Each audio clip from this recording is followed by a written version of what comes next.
సంక్షోభంలో ఉన్న తెలంగాణ రైతాంగానికి భరోసా కల్పించడంలో అధికార టీఆర్ఎస్ ప్లీనరీ విఫలమైందని ప్రతిపక్ష కాంగ్రెస్ ఆరోపించింది.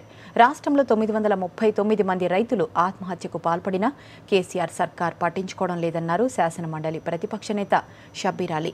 రైతుల ఆత్మహత్యలపై నివేదిక ఇవ్వాల్సిందిగా రాష్ట్ర ప్రభుత్వాన్ని జాతీయ మానవ హక్కుల సంఘం ఆదేశించడం వ్యవసాయ సంక్షోభానికి నిదర్శనమన్నారు. రైతులు ఇక్కడ చనిపోతా ఉంటే 7 స్టార్ 5 స్టార్ మీను భోజనాలు అది కూడా చెప్పుకుంటూ తింటున్నారు. నిన్న ప్లీనరీ సభ కేవలం డబ్బా భజనలు మండి తప్ప ఇంకా ఏం లేదు. 11 మాసాల్లో నువ్వు ఏం చేసినావు చెప్పు, ఏ ఒక్క వాగ్దానం పూర్తి చేసినావు చెప్పు. అన్నీ చేస్తా అంటాను. 2 సంవత్సరాలు కేజీ టు పీజీ చేస్తా, 3 సంవత్సరాలు ఉద్యోగం ఇస్తా, 5 సంవత్సరాల తర్వాత నేను నల్ల నీళ్ళు రాకుంటే నేను ఓటు అడగా. ఎవరు నమ్మాలా నీకు? తెలంగాణ దళిత సీఎం అని చెప్పి యూటర్న్ తీసుకుంటే ఎవరిని అడగాల?